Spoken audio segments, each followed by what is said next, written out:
السلام علیکم ورحمۃ اللہ وبرکاتہ۔ جی ویورز، کیسے ہیں؟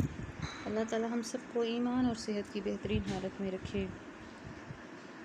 آج ہم احادیث مبارکہ کے باب میں ایک حدیث مبارکہ جو ہے وہ سیکھیں گے، اور وہ یہ ہے کہ ہمارے پیارے نبی اکرم صلی اللہ علیہ وآلہ وسلم نے ارشاد فرمایا، خیرکم من تعلم القرآن وعلمہ، تم میں سے بہترین وہ ہے جو قرآن سیکھے اور دوسروں کو سکھائے۔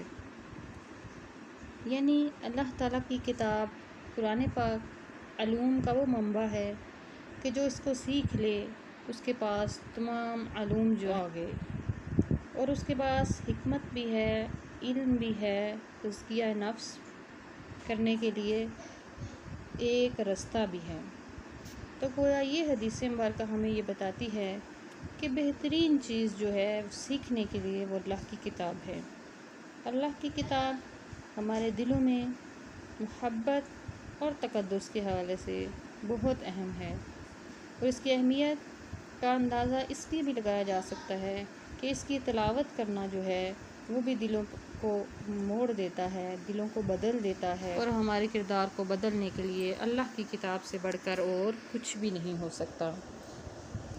تو اللہ تعالی ہمیں قرآن پاک کو پڑھنے، سیکھنے کی اور پوری زندگی اس کے ساتھ محبت کرنے کی توفیق عطا فرمائے۔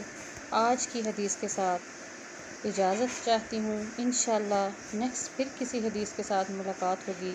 والسلام علیکم ورحمۃ اللہ وبرکاتہ۔